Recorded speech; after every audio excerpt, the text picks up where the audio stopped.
Kia ora ana, this is Pacific Waves from RNZ Pacific. I'm Susanna Suisuki. Coming up, Jeffrey Epstein and the Pacific. Also, rugby league's biggest rivalry is coming to Aotearoa. We are super excited to be hosting State of Origin here in New Zealand. We grew up in the 80s and 90s watching some absolutely fantastic battles.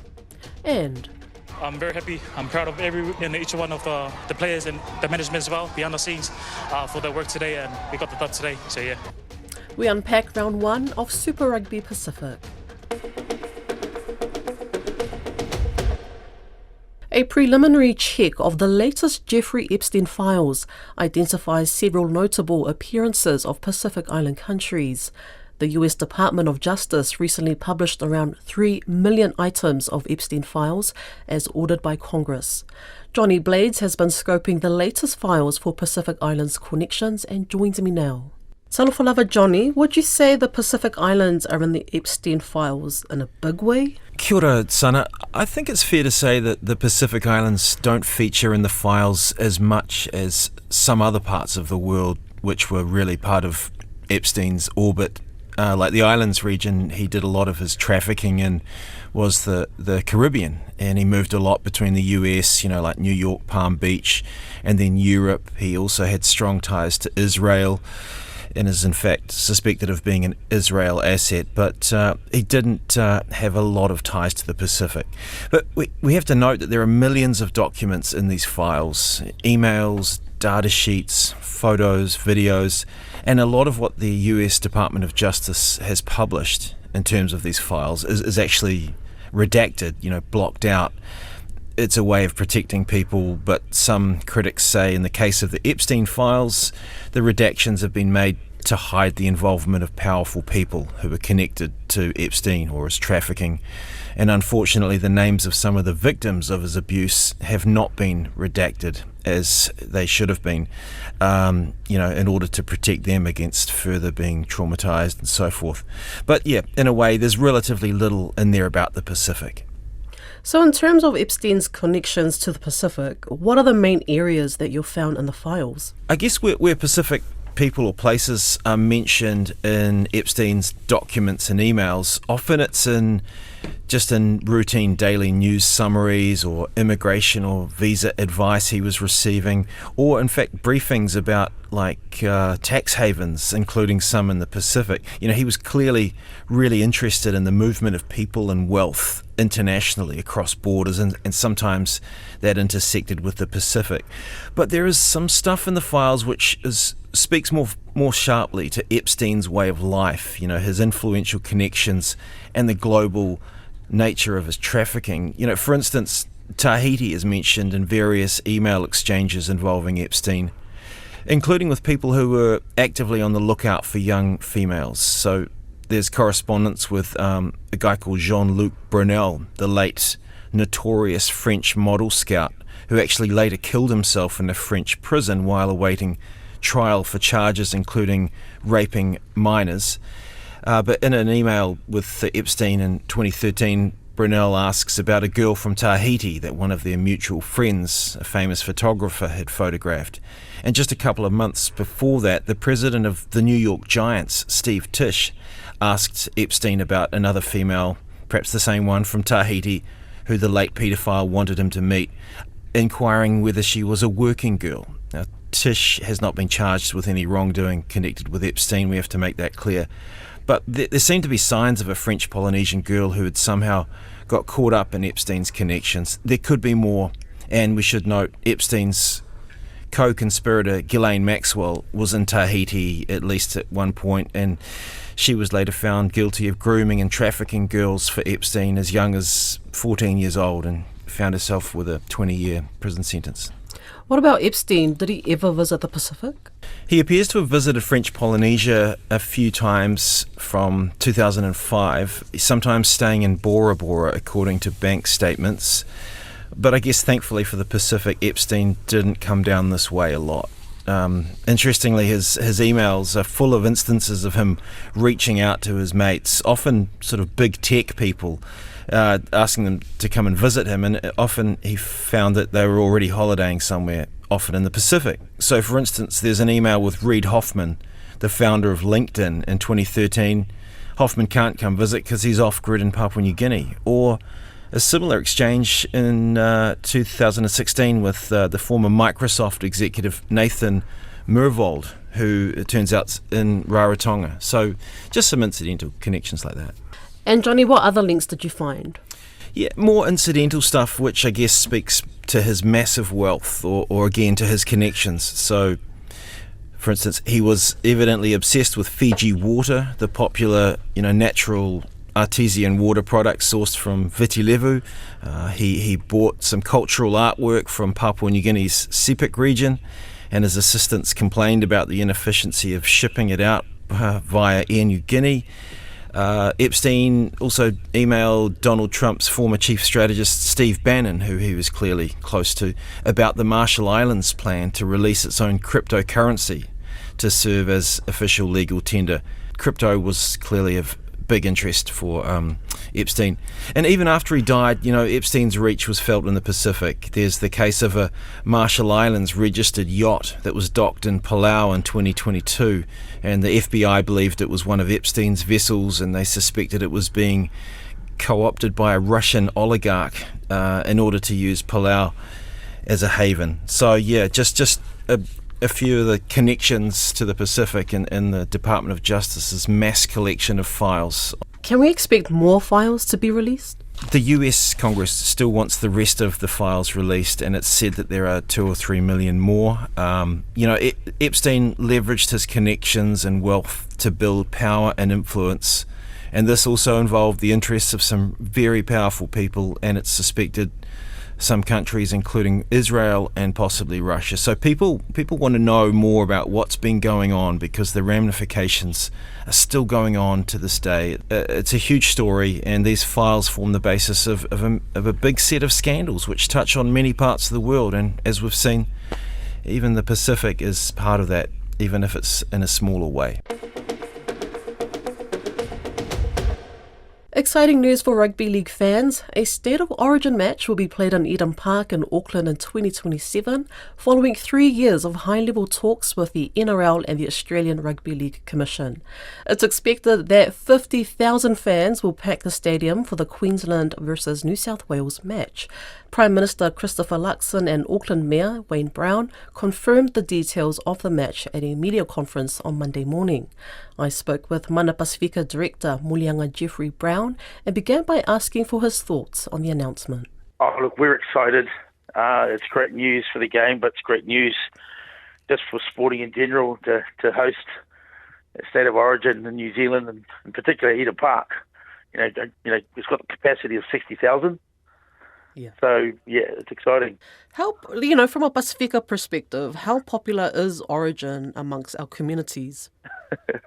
I think Pasifika's embraced State of Origin better than the Australians. I think it's the only time of the year we forget who our family members are, we forget who our friends are. It's a rivalry, and it's a great one, and I think with Pasifika, we just love our rugby league at the moment. So there's so many players of Pacific descent that play in Origin. From Jerome Luai, the Critters, Payne Haas, and obviously in Queensland, there's a lot of boys that play for Queensland as well. Tino, and a few of the other boys, and even the Cook Islanders, Valentine Holmes. So it's exciting. Do you think an Origin concept could work for the Pacific? I'm thinking of more Tonga and Toa Samoa matches rather than having to wait for Pac Champs and the World Cup. What do you think of that? Oh, look, that's something that's been talked about many years ago. A sort of island of origin, and especially with the rivalry with Samoa and Tonga, and also just the strength of what they bring to the game. I think when we look at our own blood, Moana Pasifika, and just the thought of having so much of this good Pacifica talent playing in a team together, I think it's exciting. So I think Origin is certainly providing opportunities in the growth of the game. And I think an Island Origin would be awesome, but I wouldn't take away from State of Origin. You know, I think it's got a great history. I mean, I started playing rugby league because of State of Origin. I'm a rugby player as a kid, through and through. Started watching Origin as a kid and thought, what is this, you know? And then years later, I became a league player, you know. And so, yeah, it's exciting, you know, for Origin, but it's also exciting for opportunities in the future for Pasifika. You've mentioned the Moana Pasifika NRL bid. How is that coming along? I understand that you just came back from the Cooks. Yeah, it was. Did some time in the Cook Islands. Obviously, you know, still, you know, working with the other Pacific Island nations. The bid is still in place at the moment. Obviously, it's interesting to see what happens with Perth later this early next year. They come into play in 2027, and then we have you know, Papua New Guinea coming in 2028. It's a fair way away, but you know that they'll certainly be on point in terms of the entry, because Volandis is making sure that it happens. But I know that they've had some roadblocks, and it's never going to be easy. But I think that's part and parcel with anyone bringing a new brand or a new franchise into a competition. So, you know, we wish them all the best, and then we're just sitting there waiting for an opportunity for us to have Eden Park as a base, you know, for Pasifika, and that hasn't changed for us, and obviously with State of Origin, that just reiterates that, you know, Auckland is still a really strong Pasifika base, and across town we've got the Warriors, you know, our brothers. You know, I'm still a Warrior supporter now, you know, but like I said, we want to provide opportunities for Pasifika people and a wider audience. So, it's a waiting game for us, but we're certainly, you know, getting around the Pacific. I'm going to be up in Hawaii as well. In a couple of weeks, I'll be up in Hawaii as well. So there's a lot happening and developing around the Polynesia connection. And then it's just a matter of time, really. But like I said, I'm sure once Volandis adds a new team next year in Perth, and he'll start to progress what he wants to see with his new TV deal, which is what the expansion is about. You know, he's wanting more money from the TV rights deal. The only way to get more money is to have more teams. Yeah. You said it's now a matter of waiting. Is there hesitation towards your bid, particularly from, say, the Warriors, who have a large number of Pacific players in that team? No. Look, what we presented in February last year at the NRL was a very strong caseload. We've been part of the game for many, many years. We know a lot about the NRL because we've been involved in the international space, having dealt with Samoa and the other island nations at international level. But I think how I explain it to many people is that if you look at, you know, the NRL right now, Sydney has 9 teams. So just Sydney, Sydney itself, New South Wales, has 9 NRL teams. So, you know, if you think there's congestion in the game, it's not. There's 5 in Queensland, 5 NRL teams in Queensland, and there's obviously 1 in Victoria and Melbourne. So I don't think this is about, you know, a concern. Well, thank you so much, Jeffrey, for your time. Is there anything else that you want to share? Yeah, I think, you know, get along to rugby league this year. If you're not registered and your kids aren't playing, get them registered in a rugby league club. That's where it starts.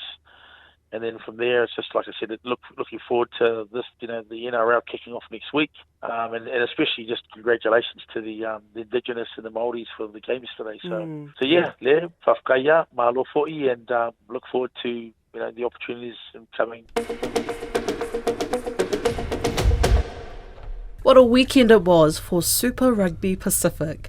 Upsets and close matches marked the opening round as the campaign for the 2026 season got underway from Friday night. Who won and what were some of the heartbreaks? Our senior sports journalist Elisa Tora joins me for our Sipoti Talanoa wrap on what happened at the weekend. Bula Ili, so how did the first round of competition turn out? Iyo, bula vinaka. Exciting it was. Upsets happened, and the Crusaders, defending champions of the series, went down 25-23 in Dunedin in the very first game against the Highlanders. That was the first upset of the first round. And then we had the Waratahs taking on the Reds in Sydney. The Waratahs just had too much firepower, and they put the game to bed early. They beat the Reds 36-12. The Chiefs upset the Blues at home in Eden Park on Saturday evening, 1915, when they clashed. And the Brumbies had a big 56-24 win over the Western Force.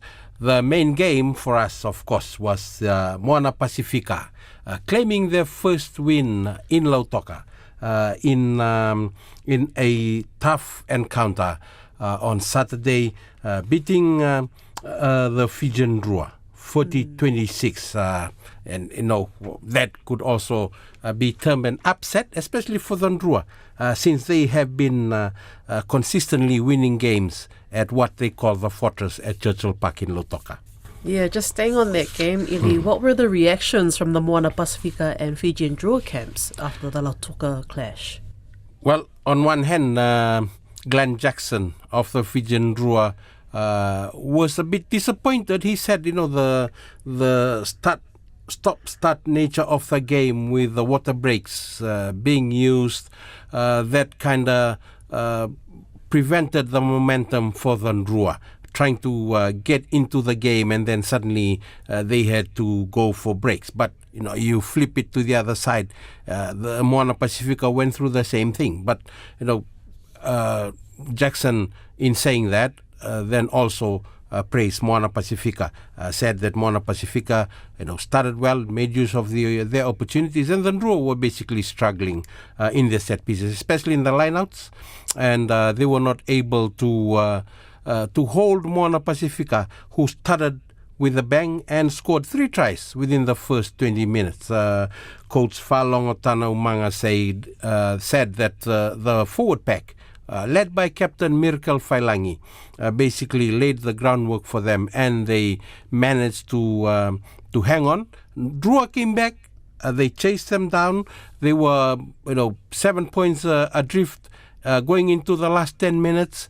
Then Moana Pasifika scored the try that sealed the game for them in the end. So Jackson, hesitant, saying that he was hopeful that they could have started better, but Tana Umanga happy with how the team played, and praised his forward pack. Now looking forward to round 2 this week. Okay, now that we've got round 1 done and dusted, who were some of the standouts from the weekend's competition? Well, in the feature game that we focused on, Fijian Drua and Moana Pasifika, Miracle Failangi. He stood out. He is a player who has come through the last 4 years, plucked out of Apia to play for Moana Pasifika, had Adisavea as his mentor last year, and he's now captain of Moana Pasifika. He just stood out. He scored 3 tries. He led by example throughout the game when he was on the field. He ran the ball hard. He made his tackles, and he was a man of the match in that clash for Moana Pasifika. He currently he leads with 15 points from those 3 tries, and he leads most tries and the most points after the first round. Will Jordan, out of the Crusaders, was also an impressive performer, claiming the most meters gained in the clash between them and the Highlanders. Eliadana Kaibata of Drua claimed the most carries in the first round, 21 carries in that game. And Moana Pasifika's Alan Craig won the most lineouts in the first round of the game, equaling 3 others. He won 6 lineouts in the game against Drua. And Highlanders co-captain, former Queen Victoria School student Timothy Tavatavanawai, is leading with the offloads, claiming 4 offloads in the game against the Crusaders. So you see, there's a lot of statistics, a lot of individual tracking, and a lot of team tracking as well after the first round. And the Pasifika players in the teams that are playing right up there after the first round of the competition. That's Pacific Waves for today. For all episodes, head over to rnz.co.nz/Pacific. We're also on Spotify, Apple and iHeartRadio. From myself and the RNZ Pacific team, tō whā, sui fua.